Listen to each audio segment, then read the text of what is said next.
With pressure building ahead of the big show tonight, I'm delighted to be joined by young up-and-coming striker Robbie Wilders. Robbie, big 3 days ahead of you, and you're taking centre stage tonight. How are you feeling?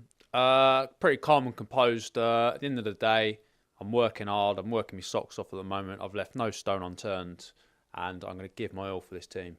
Now, Robbie, you're the youngest member of the team. What have you learned from your more experienced teammates? I've learned to look after yourself. A few of these fellas we work with, they look quite tired. Now, there'll be lots of people watching you perform live tonight, Robbie. Does that help or hinder? Oh, absolutely. When people sing my name, it really gets me going to try and tip a winner. And I can't believe I've already got my own chant, but I'm very proud to play for this club. And just remind me what that chant is, Robbie. Oh, Robbie Wilders. Yeah, it's good. Yeah, it's a good one. And there are people that look up to you as a role model, Robbie. Do you have any advice for those people? Get another role model. And finally, Robbie, a prediction for tonight. I'm going to tip 3 winners. 3 horses are going to run terribly, and 1 should win, but will be unlucky. That's my prediction. Fantastic stuff. Thanks for joining us, Robbie. Now, back to me in the studio.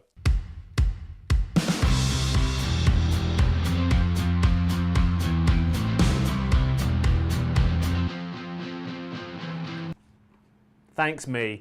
Okay, what a big 3 days of action we've got for you. This is In the Know, brought to you by the Racing Post. And for an extra special treat, for the first time in the Know's admittedly quite short history, we are going to get right stuck in to the July Festival at Newmarket. Why have we done it before? I don't know, because we've got group races coming out of our ears. We've got big field handicaps left, right and centre. And of course, we've got Super Saturday with the July Cup taking centre stage over at Newmarket, the John Smith's Cup over at York. We've got all sorts of stuff. So we're going to be doing Newmarket, and then on Friday night, we're going to be doing 643 races in the course of an hour. So there's plenty to be getting on with, and we'll be testing some form lines for Royal Ascot as well, and maybe looking ahead to some potential classic types tomorrow as well. And do we have anything half decent in the 2-year-old sprinting ranks that either ran in the Coventry, in the case of Ed Walker's horse, or do we have someone who can throw in another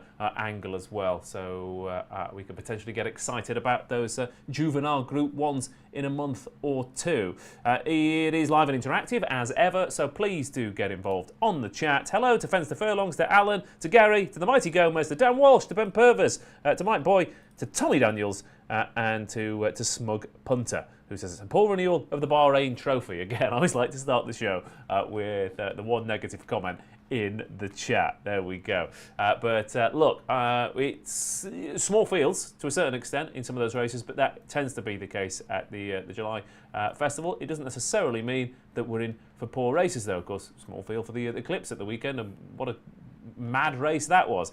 So hopefully we can put up a few winners, we can find a few nice horses, and we can justify our decision to do 3 nights of red hot racing action for you at home. And like I said, because this is the first one as well, it would be lovely if you could like the stream and comment on the videos as well, just to show that you've enjoyed them, of course. Right, who's on the panel tonight? We've got the usual mixed panelists from tonight and tomorrow, and then Friday night as well. And starting off, of course, taking his role with Nicholas Jackson and João Pedro, and really battling for a first team place, probably in the Carabao Cup potentially over the course of the next 12 months. It is Racing Post tipster Robbie Wilders and Chelsea fan, if you didn't guess. I thought you were going to say Mark Gooey for a second. Yeah, ticking on Mark Gooey. World finalists on Sunday night, excited. I couldn't really care about this competition at the start, but when you start to get a bit of momentum, you get a bit more excited, don't you? It's a right old week. Even if you weren't, you've got the Club World Cup, you've got Wimbledon, of course. You've got the Women's World Cup as well. F1. I know people like F1, don't they? Apparently, I don't know why, but some people do. I find it quite boring myself. I don't understand it either. And loads of great racing as well, which is what we're here for. What a time to be alive, mate! And I'm going to miss it all on Saturday because I'm at a wedding, sadly. Oh, there you go. Performing groomsman duties. So you'll be spending Sunday. I'll be ushering people around. I'll be in a tuxedo, which I was shocked to get told I was going to have to wear one of them. Right, okay. But this Barnet will be getting a serious look at tomorrow. And you are, of course, an outsider, but still in contention for the next James Bond. Is that the practice for the Tux, I assume? It's news to me. But Yeah.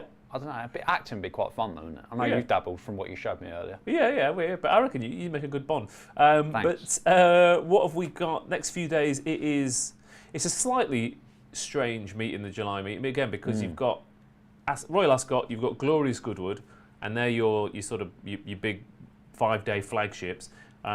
Sometimes it kind of sneaks up on you, the July. Yeah, I Festival. forget about it. When I saw my rota, so I was on In the Know on this Wednesday, I was like, oh, what's going on then? And then it sort of jogged my memory that it's actually quite a good meeting, and it probably doesn't get promoted as much as it should. And that's what we're here to do to an extent, give it the airtime it deserves. Yeah, absolutely. Like I said, I mean, the joy of the flat season is group races midweek, big handicaps midweek. Loads going on. What are you a Newmarket?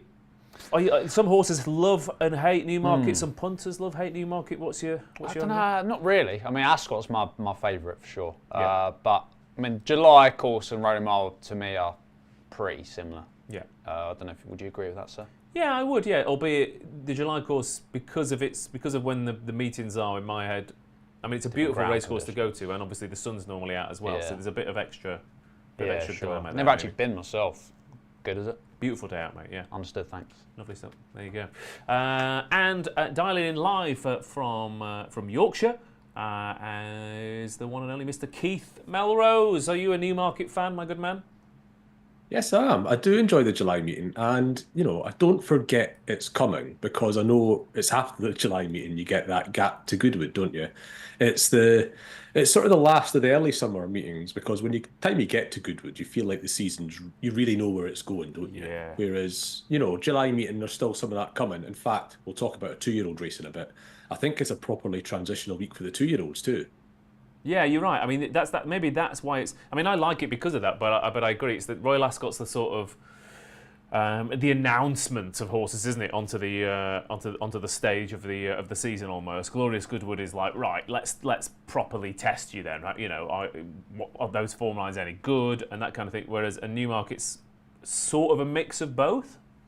Yeah, it sort of is. I mean, did you mention the Tour de France when you went down your list of sporting? Oh yeah, of course. course. Yeah. That's something. Again, that's something I've never rated. Yeah. But I mean, I think if I was there, if I could go and actually, I think that'd be boring watching that. I went to watch cycling's not a spectator sport. I went when it came to Yorkshire a few years back. Came within a mile of my gaff. You're there for 5 hours to watch them go past in 30 seconds. But I love it on the telly. Jesus. But Ascot's like the first general classification day, the first GC day, when you get a sense of who's actually going to be competing by the end. Yeah. And then obviously you'll have another big day here at the July meeting, and then you just got a week of like nonsense sprint stages until you get to the big mountain ones the following weekend. That's what it's sort of like, I think, sometimes. Yeah, absolutely. Although, again, from two people who don't really know that much about the Tour de France, I'm just like, yeah, absolutely, kid. Yeah, sure. Velodrome stuff, that's more exciting, isn't it? The velodrome. Yeah, that'd be good to watch. I imagine watching that live, you see it all. Yeah, be more exciting if you were stood in the middle. That's all weather racing, isn't it? That's velodrome stuff's more like watching Wolverhampton in the winter. Well, I was going to say it's American racing, isn't it? Basically, that's it's all like Del Mar. Whoa. Okay, right. We're going to get stuck into tomorrow very shortly. But again, like I said, get involved on the chat. Let us know your fancies, and if you have any strong fancies, put them in capital letters so I can pick them out from the general chit chat. But we'll be getting stuck into Newmarket after this.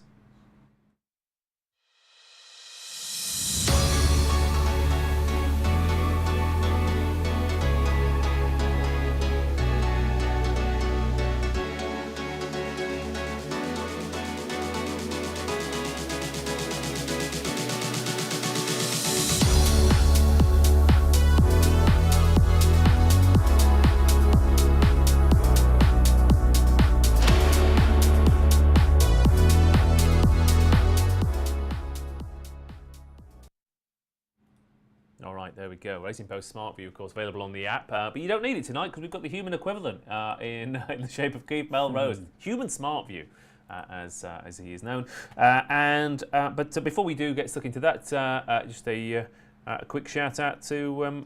is this coming up now? I'm going to produce. I thought I was I not doing a read for this? There you go. That's what I was looking for. We want to hear from you guys. We want to hear from you. Help us shape the future of the Racing Post. Products and content.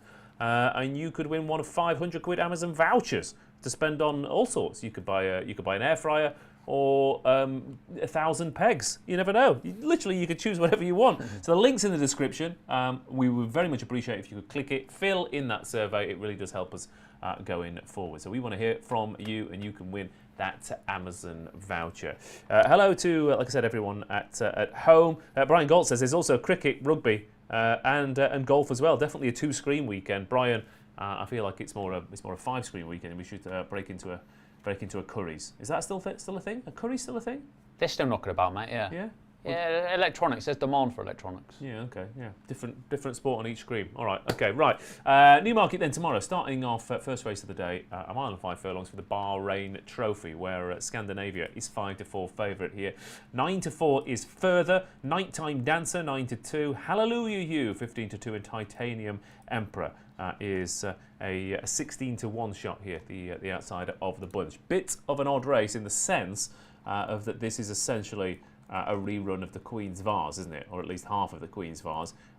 So we've got Scandinavia, who finished 5th. He's now favourite ahead of Further, who finished 2nd.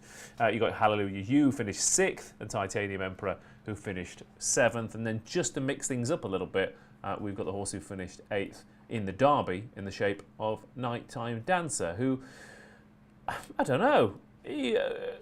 I put it to you, Mr. Wilders. Please. If it was O'Brien and Moore with a horse who finished 8th in the Derby rather than 5th in the Queen's Vase, would Nighttime Dancer be a further prize? He was my selection, yeah, definitely. Is he your selection? Yeah, he is, nice. yeah. I just thought, I mean, the Queen's Vase for it was a course record time, wasn't it? But that might just be a bit more telling of just the state of the ground, really, that week. I thought, first of all, that Further, I thought everything kind of went quite right for him there. He never got mucked about. And I thought Scandinavia got a little bit mucked about further back.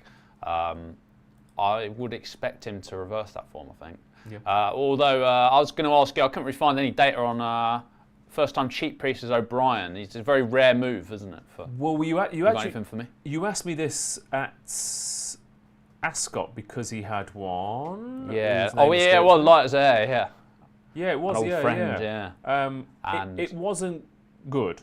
No, it wasn't good. I don't. But the key thing is, the first time cheap pieces in group races full stop isn't that good, I think, because I mean, again, I understand why you apply them to try and get a little bit extra, but a lot of the time, even if you do get a little bit extra, you know, you're up against group class horses who are already improving. So true.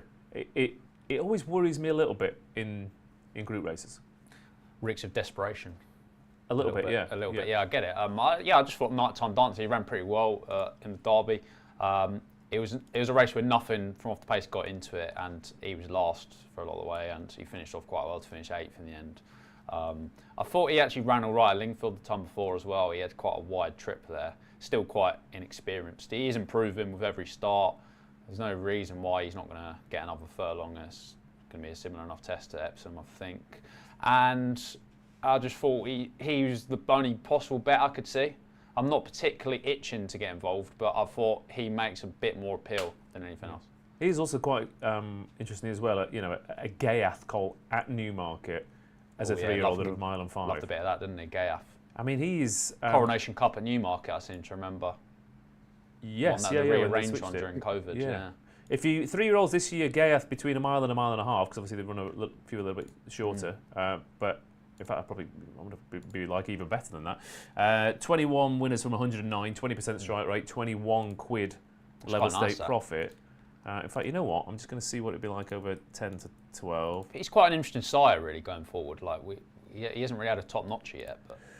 Well, because these 3-year-olds are only just exactly. They're slow burners, aren't they? But there could be something that ends up being very smart later in the season, and who knows? It might be Nighttime Dancer, because I think his profile is quite interesting for a race like this. Yeah, well, obviously Stanhope Gardens, and he's also got Opera Ballo, who runs later on the card. Yeah. So it could be stacking them up actually. Yeah. Could be a good day for Gayath potentially. Gayath 3-year-olds for you, Keith. Again, he's if Tom was here, he'd say Gayath was a bit of a lummox, but I you know, the way he improved as he got older and just kept galloping and galloping. I'm excited to see not only 3-year-olds but also 4-year-olds.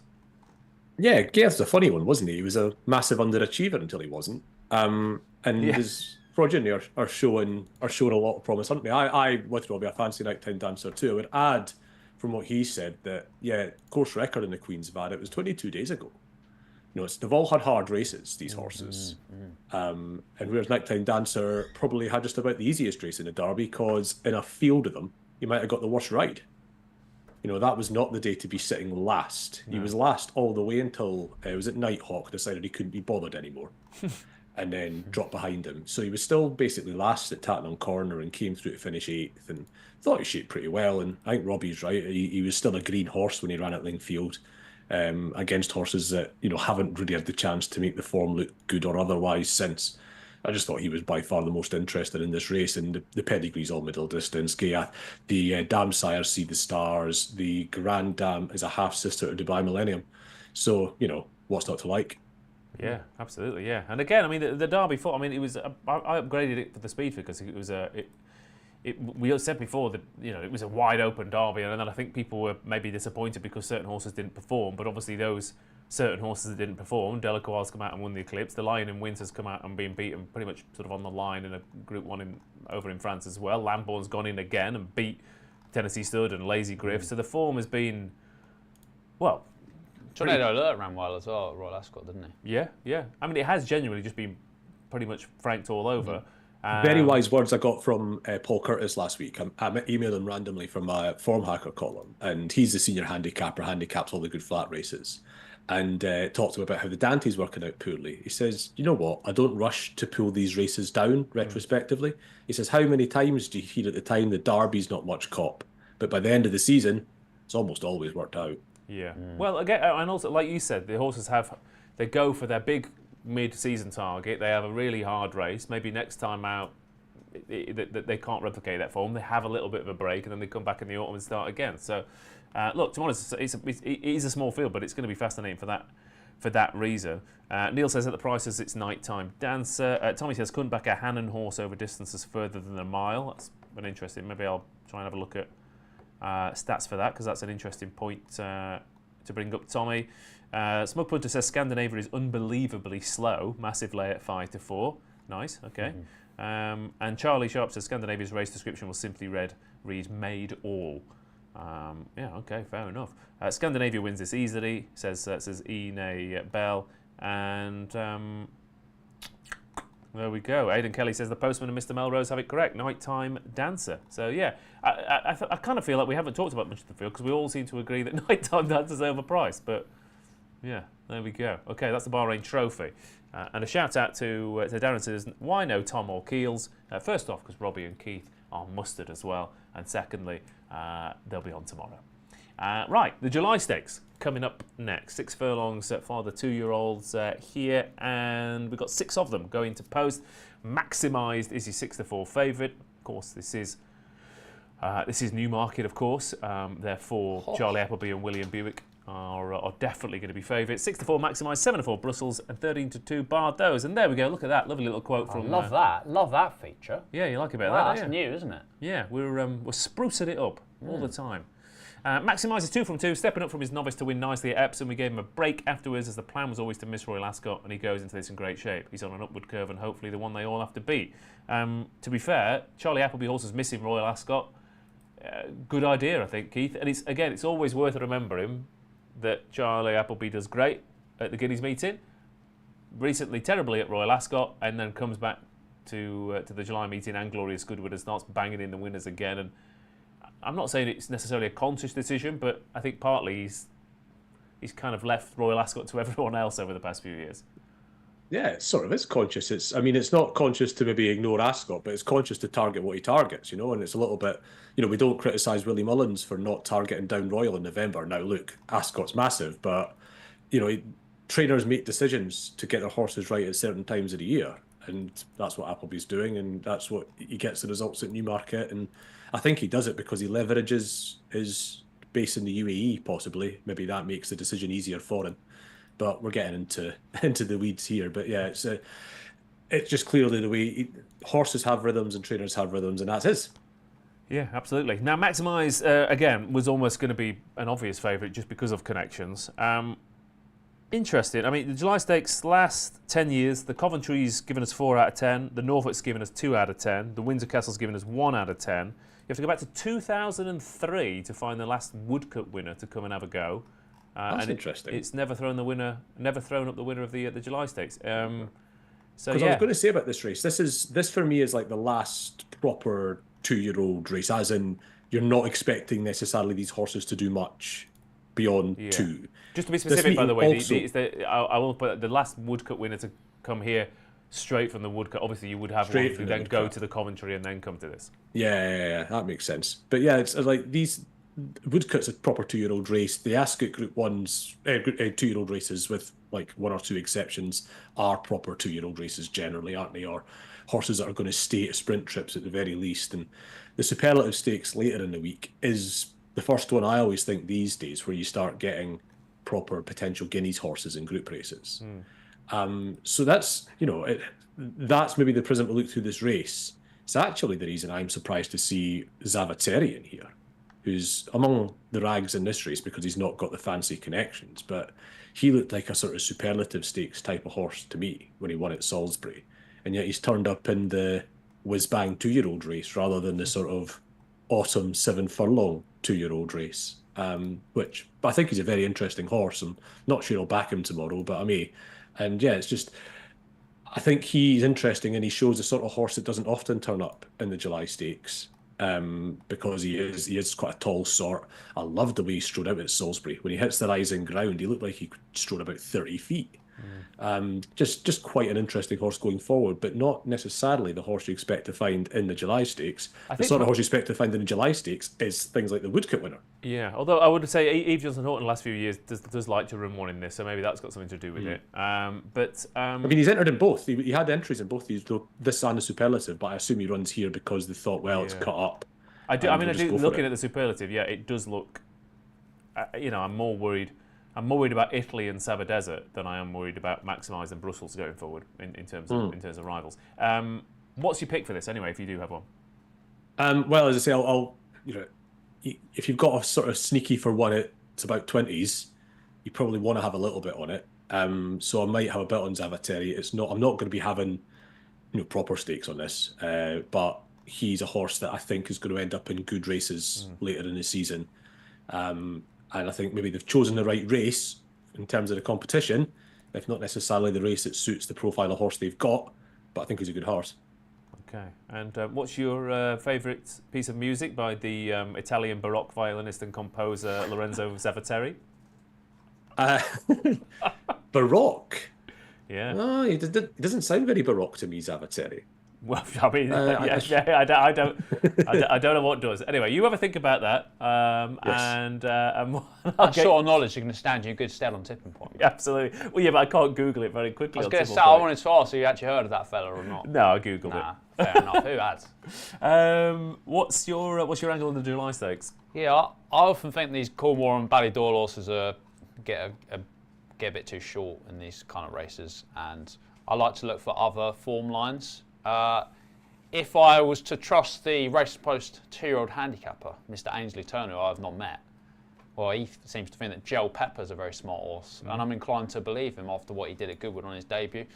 Really impressive winner. It was on soft ground, he'd have to cope with faster conditions, but he's got a proper 2-year-old pedigree. He's a half-brother to Ballymount Boy, that smart sprinter of Adrian... What's Keatley. The gentleman's name?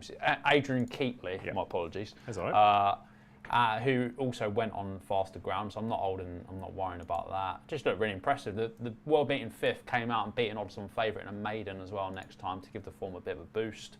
You're getting double-figure odds about a horse who's trained by pretty good 2-year-old trainers, I think, in the Coles. Yeah. And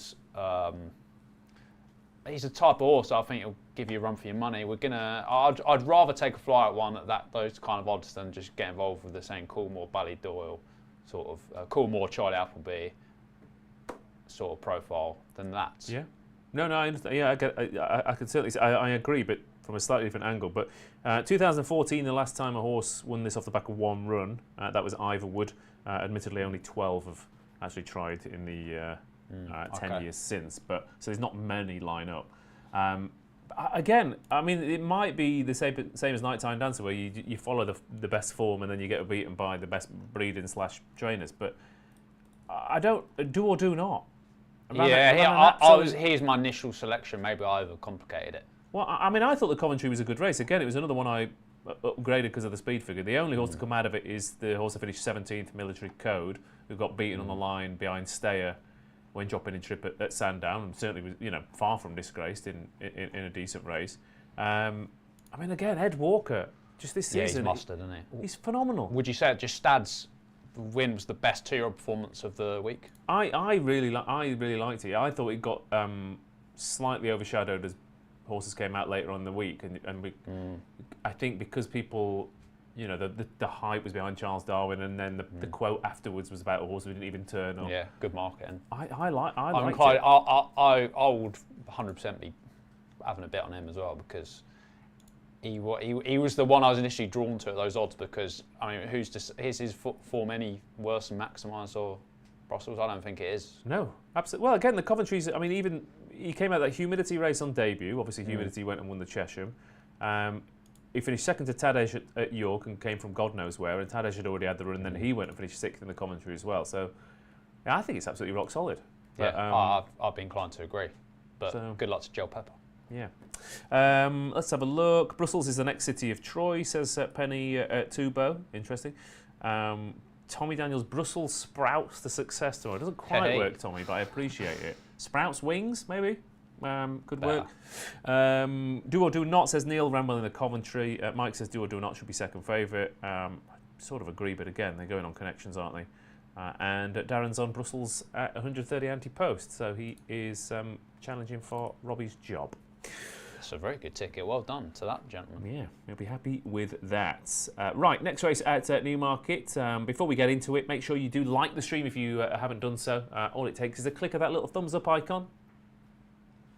And this is an absolute blinder of a race. He's 6 to 1 on the field, joint favourites, and quite frankly, it should be, because this is it's a really good race. It always is a really good race, but I think in particular this year, I sort of go through it, and I had a short list of 1, then 2, then 3, then 4, then 5, but there's not that many 4 lines being represented, and the 2 that do tend to throw up winners of this race are a very good handicap at Leicester and a very good handicap at York, and that was both those races were won by Hookersbrook, who's 6 to 1 joint favourite with Double Rush, Invictus Gold 13 to 2, Realign 7s, Crest of Distinction 15 to 2, Prince of India 8 to 1, Tower Sol 8 to 1, 9 to 1 Halasan, and then bigger prices the rest. Arabian Sun was behind Hookersbrook at Leicester, was won since as well. Has got a chance. Mark Ogion might well run better at this track. American Style's got form tied in at bigger prices as well.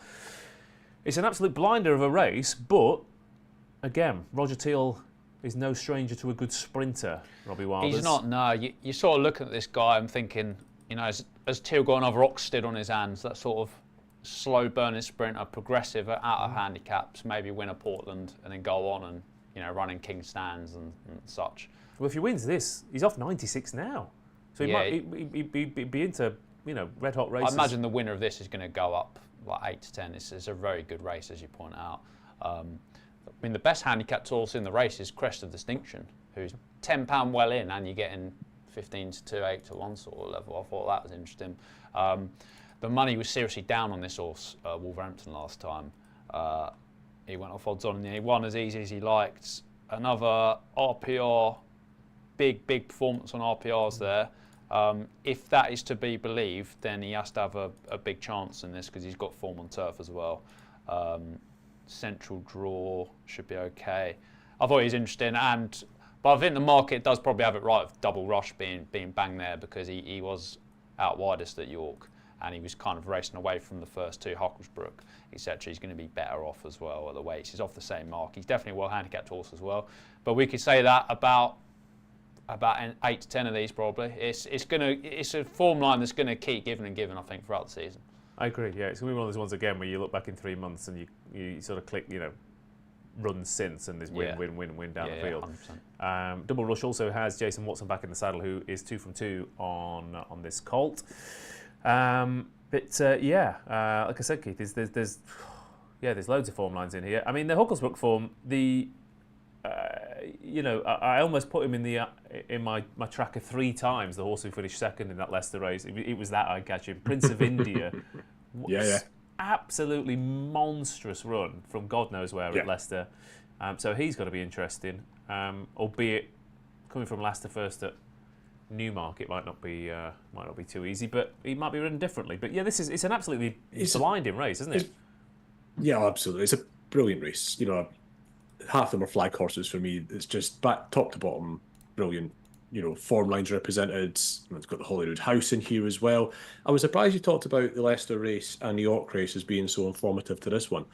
I was quite surprised the Invictus Gold race that he won at the Guineas meeting, as in hasn't produced loads of winners of this. They will almost always run in between because it's about 10 weeks between them. Again, that's the key thing when I do look at the races that it's last run, isn't it? It's last run, yeah. Yeah, so but he's come straight here. I think that's absolutely deliberate, don't you? You know, he's run twice at the Rolly Mile in the spring. Looked a good horse. That form when he beat American Style doing handsprings is another excellent bit of form. It's been franked umpteen times. He got £11 for it. He deserved it. He hung into the dip, and he still made them look ordinary. And it can be a mug's game trying to look at the draw on the July course and stuff. But for 6 furlong races with more than 12 runners, you definitely don't want to be in the middle. And a lot of the most interesting horses here are in the middle. And the one place you sort of want to be is low. And he's won. Maybe that's a bit lower than ideal, and maybe Neil Callan will have to do something a bit clever. But you know, having him, I thought people get scared of £11, I think. Yeah, but that aside, it's the type of race where you're going to have to be a group horse to win this. you are. You have to be a group horse while giving group horses weight. Is that what you're sort of getting at here? Well, yeah, but I think, you're right. The reason this is a 0 to 105. You went up to 104. So of course, if they think, you know, we think this horse is a listed / group class sprinter, we reckon we can win one more. They can't go anywhere else, can they? Well, I mean, they could go and win that one, but given that he's already won at the Rolly Mile, he's already proven the undulations. It's the obvious. I think he was going to go for the Wokingham. Was he? Originally, yeah, but I don't think he got in with the weight allowance. Or they had a last minute rethink, but that was definitely mentioned. Well, if we did a story on it, I'm pretty sure. Right. Okay. Well, that's possibly something. But yeah, the only issue for him, Keith, is, you know, you look back at the recent winners and there are future group horses winning off 90, 92, 94 rather. So he might be a group horse, but he's going to run in to 3 other group horses, group class sprinters potentially with £10 in hand. He's got to give weight to group horses. I think he's a group horse, no question. But yeah, he's going to probably have to give weight to other future group horses, which is the only thing up against him. But I thought there was a lot to like about it. The thing is, it's a race where you could back. We've mentioned Prince of India. You know, we've talked. There's horses high up in the weights. Bahi's got one drawn in 17 that looks really quite good in as well. Unusually for a horse in a race like this, been given quite a generous opening mark, as you're seeing. You know, even him, he's like 40 to 1. There's Realign, who went off the talking horse to the Holyrood House. He wanted every inch of 6 that day, and he's got it now. You know, Markogian, it's another horse that's got really good form on the Rolly Mile, and it's just a massive and brilliant race. I personally don't fancy Crest of Distinction very much. I thought that run at the Wolverhampton last time had the mark of the sort of performance that does not get reproduced away from the all-weather. And his record is on the all-weather. He's two wins and a second on the all-weather. The only issue I had with that Wolverhampton win was everything was sort of kicking off the front that night, and I wonder whether it was slightly exaggerated. The flip side to that is... I think it was, yeah. It possibly was, but the flip side to that is kicking off the front on the July course is also a very good tactic. It is. Well, if you're drawn 9 of 16 though as well, or is it 18, he's pretty much bang in the middle. It's a tough thing to do, the way it's likely to go in this race. You know, I don't want to put up a lay as my selection, but I could back so many of these. He's the one that I'll be putting quite a bit bigger than his current odds. But I love Invictus Gold. A place lay for Crest of Distinction potentially. I might do that for a bit of fun, but it's not something I would recommend particularly. I hate recommending lays. It's just it's a bit of a phobia I have. But there's so many horses I could back in this. I've not mentioned Double Rush, who I almost don't think of this horse because he gets put up all the time. He was a bit of a talking horse for the York race, and he did run well. He's a bit of a talking horse for this race, and I'm thinking, well, he's never going to be the best bet in the race if he's so hyped up. But he is clearly a viable winner of this, and yeah, so just a brilliant race. Story for the week is in these big sort of sprint handicaps, low tends to be the place to be on good ground or better, and it's going to be good ground this week, and they're going to be probably watering to keep it from being, dead fast by Saturday. So yeah, that's the sort of things to take out of it. But tell you what, let's track every single one of these blighters and see where we end up in 3 months' time, because I reckon we could be up. Yeah, I think that's probably not a bad plan, is it? In fact, you know what? Let's have a quick look. One sec. Last year's. Let's have a look at last year's. Just while you're saying that, I'll back Keith up on the lay theory, because I've done that once. A colleague, a good friend of mine, Andrew Wilshire, said, I'm thinking about backing Global Citizen for the Grand Annual here. He's like 33-1, what do you reckon? I said, he's got no chance, mate, and he left it, and the horse won. 2020 Grand Annual. And after that, I thought, I'm just not giving an opinion anymore. You're either a backer or you're a layer, and if you're clearly, you're definitely I'm a backer boy, yeah. No longer a layer after that, retired. Fair enough. Okay, Hooks book then 6-1 with Double Rush. Charlie Hills won this with Magical Memory 10 years ago as well. So again, group horses coming out of handicaps. Loads of that could have a chance here. Tower Soul for Rod Panhard, and also for Mike Boy and for Neil F. We mentioned loads of horses. I didn't even mention that one, and 3 people fancy it. I like Double Rush as Paul, but major downside is the trainer. Well, I don't know. Again, he can train a good sprinter on his day. And that's about it for this one. Okay, absolutely cracking race in prospect.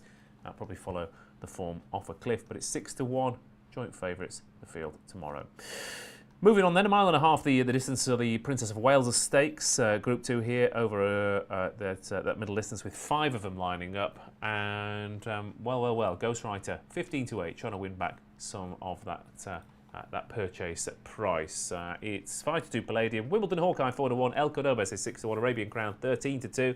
Clive Cox, strain of Ghost Rider, says he's come back from Ascot really well. It's a good opportunity on a track he's shown favourable form on in the past. There are not many runners, and I hope it's a great opportunity. He must talk to himself into fancying the horse more by the end of the quote there, Clive. Yeah, Ghost Rider 15-8 now. The Hardwick, Keith, tends to be, again, the obvious precursor to this, and you've got the third and the fourth out of it. Ghost Rider, yeah, I mean, it does on paper look an absolute copper-bottomed opportunity for him to win a big race at Newmarket, where he's already proven, and he likes the undulations. Rolly Miley won the Royal, was it the Royal Lodge, and finished 4th in the Guineas. So it is, he's got to take this opportunity. Yeah, I think so. There's 2 interpretations, and that's one of them. The other one, though, it is though. I mean, the other sort of way, I looked at this race, and a few facts about it that don't look related, but I think they are. Vast majority of winners are 4. The record of favourites is absolutely appalling. I hate favourite records, but I'll come back to this one, why I think it's relevant here in a minute. There's only been two outright favourites have won this race this century. Okay. For a race, it gets about 7-8 runners on average. And since Big Orange, who was the last winner of this race to go on and win a domestic Group 1, the winners of this race have been 5 from 19 in international Group 1 races after winning this race. Now, I think you put those together and you get the real story of the Princess of Wales. It's the inflection point at which the slow burners start overtaking these high-achieving 3-year-olds that have done their bit. Now, that's all a general case. Maybe Ghostwriter's too good for them. He's already £2 better than the 10-year average for winning this race on RPRs. But, if you're looking for a reason to get him beat, I think it's there. I think this is a race where horses who are going to go and have better 4 and even 5-year-old careers start to just ease ahead of these horses that were good, that were nearly 3-year-olds. The sort of horse that turns up in this race. It's horses that got placed in the Derby and stuff last year and still need their Group 1, and they've tried Germany, they've tried the Shiba Classic, Dubai. They've gone and tried all these races, and they're going to try it again this summer, and they seem to come here and get beat. Well, yeah, I mean, and the other angle, to be fair, because this is my happy anniversary to my my best ever bet. Tomorrow is the day, 2011. This race was part of it. Somme Frontier was part of the bet, and he went on to be better over further. This race has been won by Big Orange. It's been won by Communique, by Sir Ron Priestley, by Giovaletto last year. So it's not only that, it's a mile and a half horses don't win this, even though it's over a mile and a half. And the one thing I had against Palladium to a certain extent was, God, he looks like he's going to be up in trip for an autumn campaign. But actually, the bell's just gone off the back of my head that says that's exactly the type of horse that wins this race.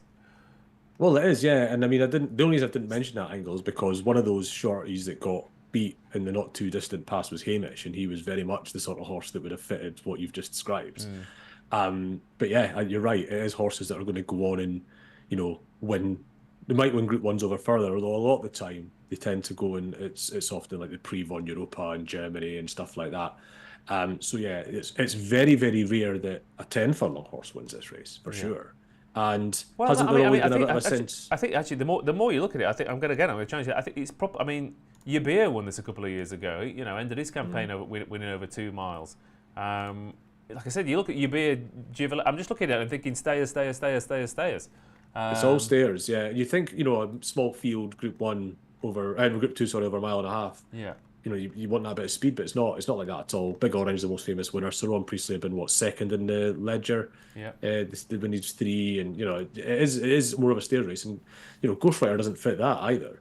No. The reason he's only just stepped up to a mile and a half recently.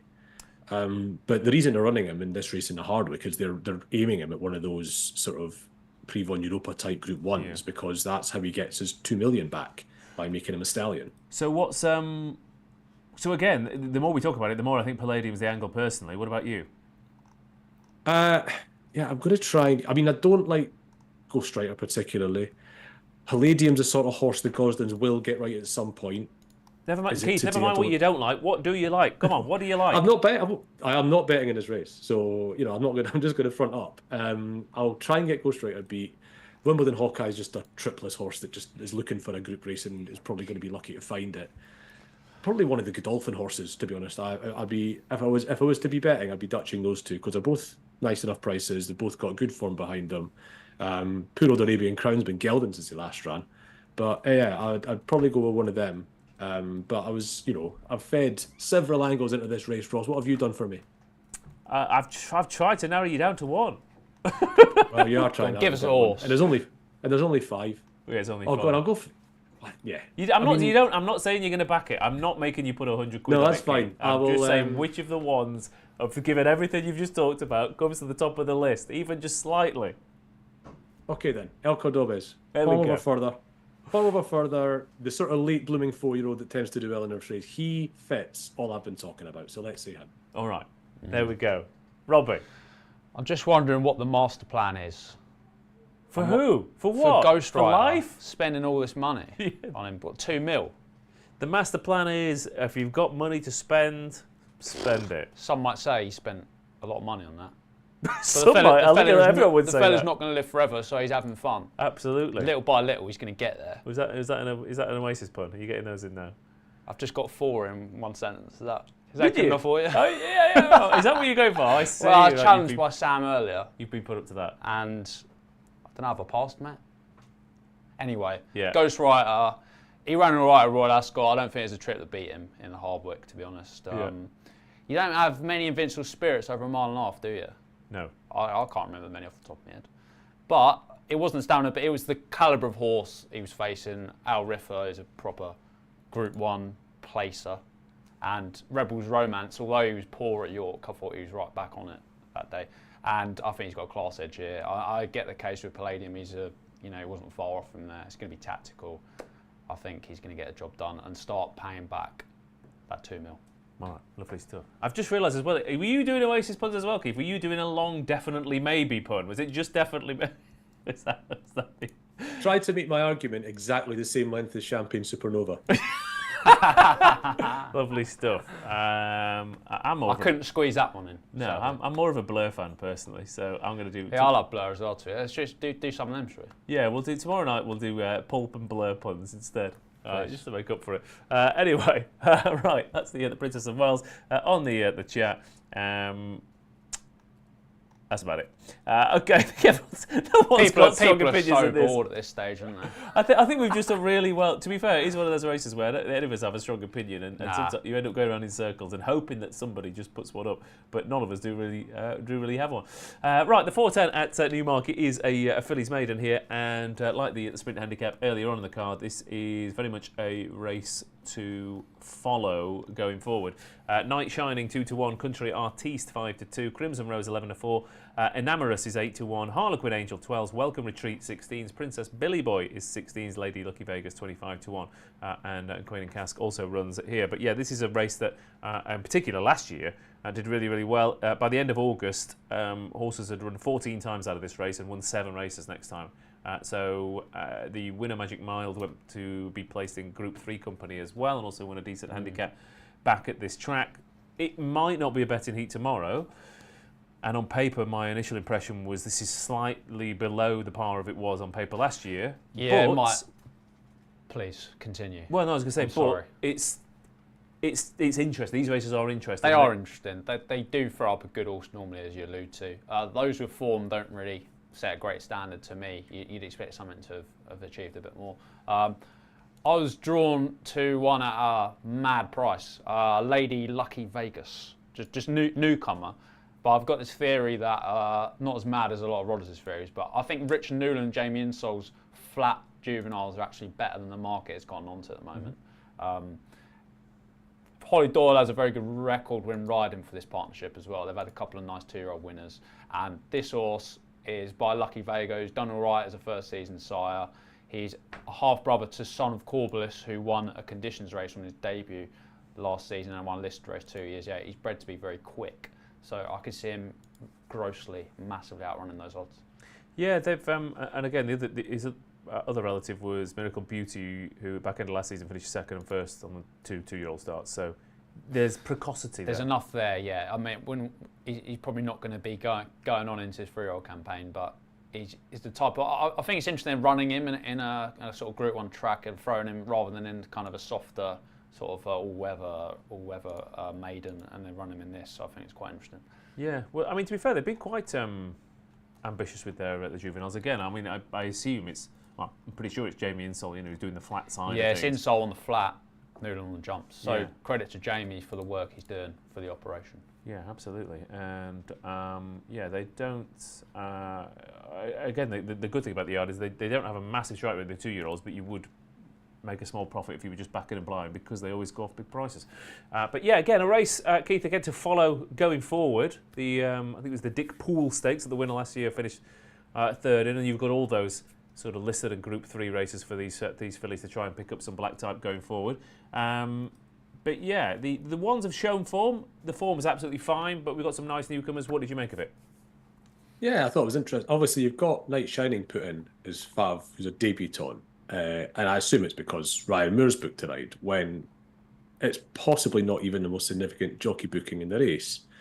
And Enamorous is in here, right? And I had a look at Oisin Murphy's riding stats for various trainers. In the last 5 years, he's ridden more than 100 times for 4 trainers.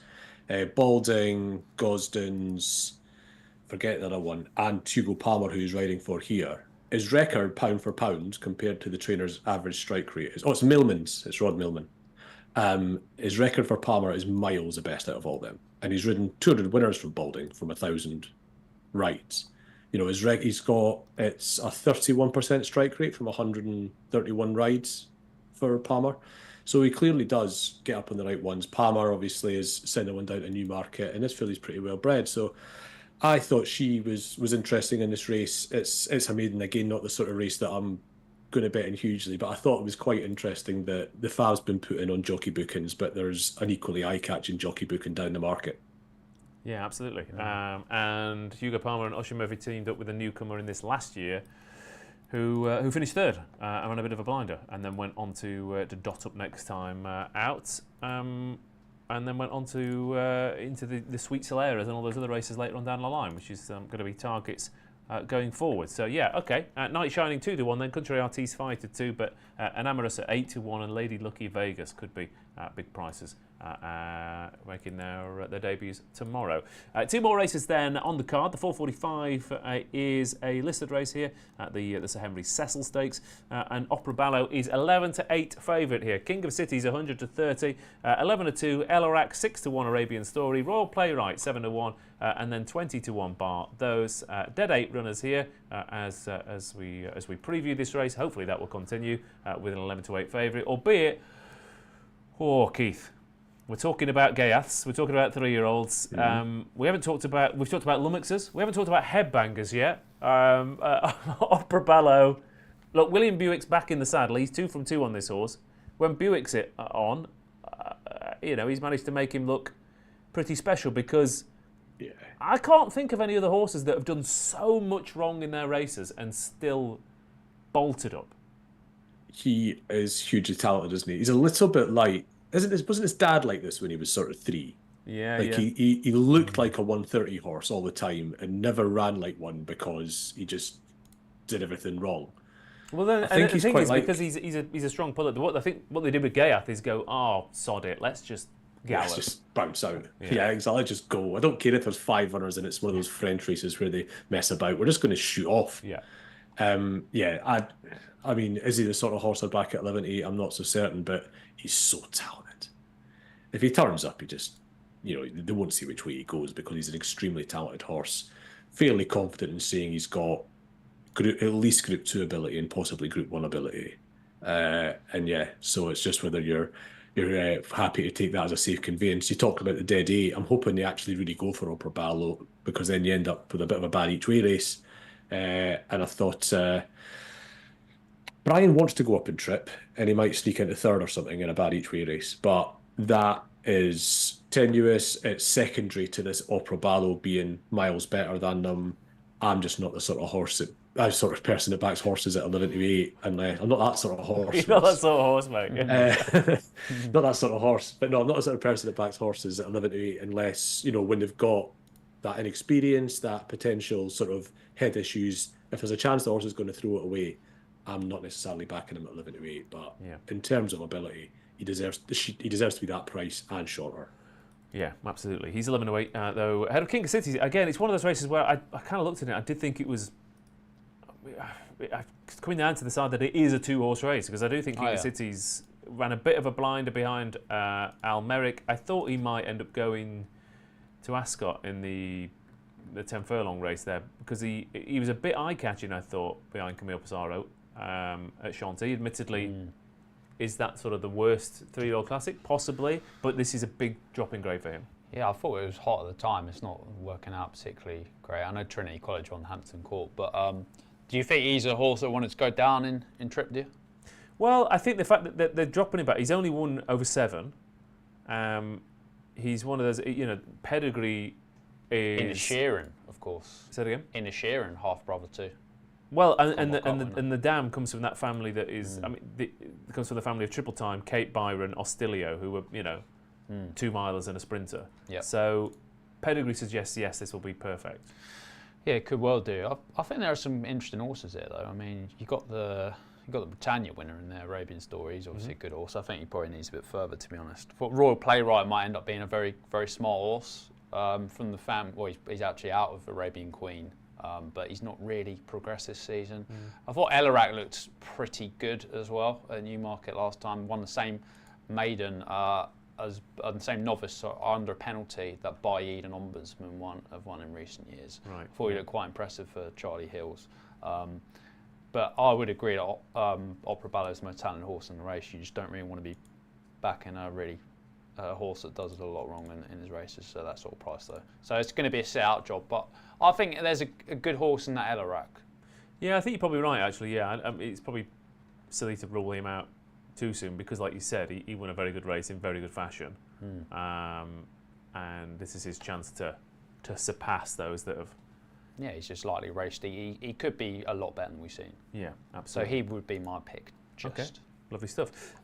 Rosa Leon says again, Appleby and Buick easy, and that's the angle here. But Opera Ballo, 11-8, King of Cities 130, Elarak 11-2, 6-1 Barton, and Royal Playwright, I said from the same later to see the fire and has a similar See, the Fire did the same thing, didn't she? She looked really good as a 2-year-old, ran in all sorts of races, got a bit lost, and it wasn't until she won at York last August that she started to put it together. So he might be a similar type. That's quite a good point. I didn't actually consider that, yeah. The glimpses were there a bit more on the Nassau, but it did take her a little while. It's kind of this time of the season that she took off. So I can see it, definitely. Yeah, although it might take him another month or two potentially.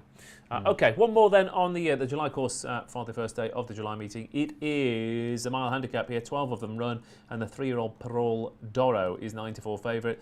5-1 Boyfriend, Superposition 7s, God of War 8s, Cogitate 17-2, Where's Freddy 10-1, Great Acclaim 10s, Dutch Decoy 11s, and then bigger prices the rest here for this 12-runner race. And again, somewhat unsurprisingly, an unexposed 3-year-old who is eye-catching in a messy Britannia has been put in as favourite here. But I quite fancied him at Ascot, and he might well win tomorrow, but regardless of whether he does, I think he's a shocking price. He's a bad price because you open up a race. I was looking out for him, to see where he was going to be declared, because he had an entry and another race, Newmarket, on Saturday. I was almost anti-postmaned him, and I wasn't expecting him to be 9-4 for this race. No, me neither.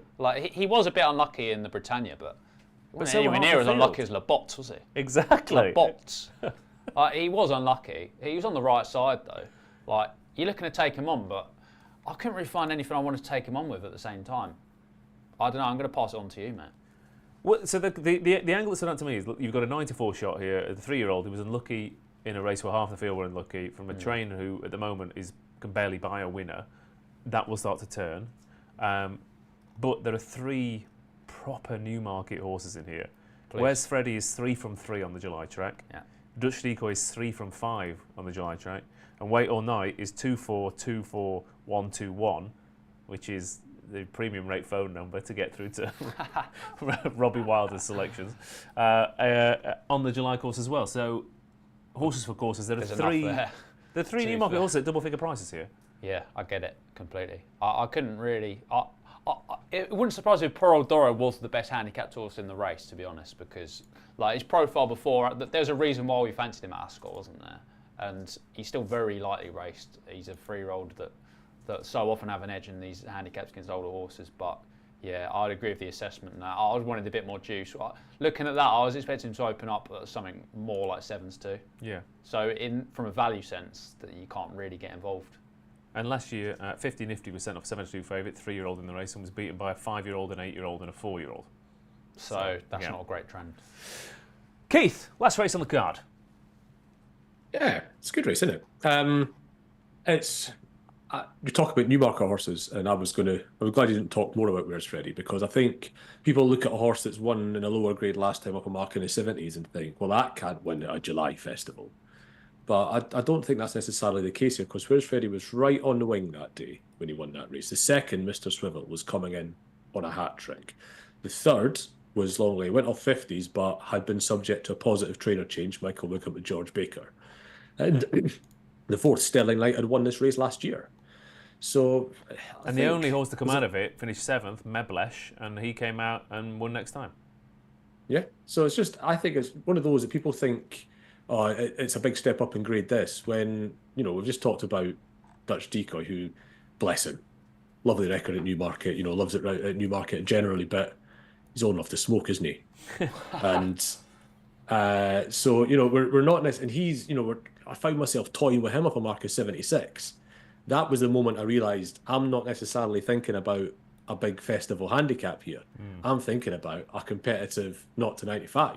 Well, this is it's a Friday. It's a Newmarket Nights handicap, really, isn't it? It's a Friday night. Yeah, handicap. exactly. We can get into the mindset, can't we, about these big meetings? About it's a big meeting handicap, so it's got to be up to a certain standard.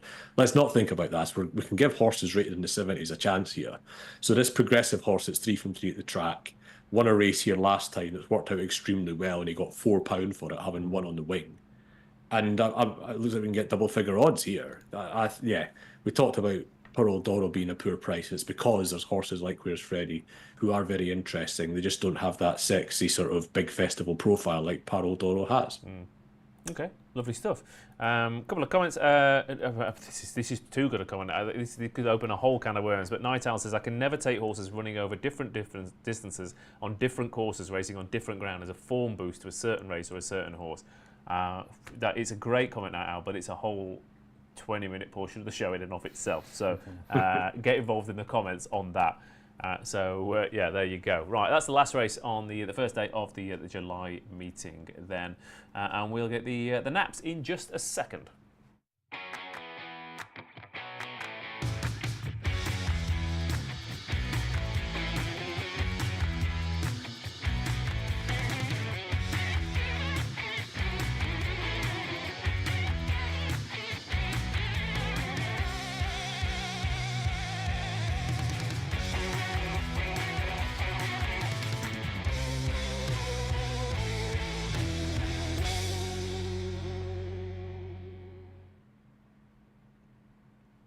Don't forget to sign up to Racing Post Plus, where you'll get Tom and Keels' tips, of course. Over the weekend, we're going to hear from Thady Gosden on Field of Gold's future. And next week, we've got the next in our series of the history of horse racing in 20 races. That and much, much more, of course. And don't forget, again, the survey below as well. Click that, give us your thoughts, and you can win an Amazon voucher. Worth 100 quid. Right, okay. What is the best bet on day one of the July meeting? Robbie Wilders. La Botte, 5 o'clock. For those who don't know, that's a Graham Rodway reference, but I'll give you the actual one. July Stakes 225 at Newmarket. Gel Pepper. There we go. Lovely stuff. Keith? Yeah, so it's in the Princess of Wales Stakes. I'll strong view on that one. Combination try. Hey! No, the real one, it's the Nighttime Dancer in the first. Nighttime Dancer in the first then. Yeah, I found a nap tomorrow quite difficult to an extent, but I mean, weirdly, the only race where I do only fancy one horse, it suddenly is the Princess of Wales Stakes, and that's Palladium. So the rest of them I fancy 1 or 2 or 3, maybe in sort of taking angles. So yeah, let's go for Wednesday night at the London Palladium in the Princess of Wales Stakes. All right, like the stream, get involved in the comments, come back tomorrow night. Robbie Wilder's prediction for the Chelsea match? Oh, well, it's fun. Depends who we're playing, doesn't it? Real Madrid or PSG, but we'll beat either of them, so 2-1 Chelsea. Fair enough. And Keith, do you have any sporting predictions? We've got all those other sporting things earlier. Any sporting predictions? I mean, you've caught me in a hop, so what about Tadej Pogacar for the Tour? He should be 1 to 100. He's probably only 1 to 20. There you go. Alcaraz to win Wimbledon. I mean, you'd love to see it. I'd love to see it, because he's the best to watch by miles, isn't he? Yeah. Oh, that guy. Honestly, I have not been... We're going to have to go in a sec. We're off on a tangent here. But I'm not a sporting fanboy, you know. I'm not like, oh, God, this is my favourite sportsman or anything. I like the sports I like. But Alcaraz, every match, I'm like, just let him play every match. Elegant. He just does things. He does things the way I'm like, you didn't need to do that, but I'm glad you did it. It's almost like going through his head is, how can I play this sport more athletically and ridiculously than anyone ever before? Do you think it'll be an all-time great? Yeah, I think he's not far off. It's like, well, touch wood. Yes. Agreed. Anyway, we should do a Wimbledon final watch along. But until then, we'll see you tomorrow night.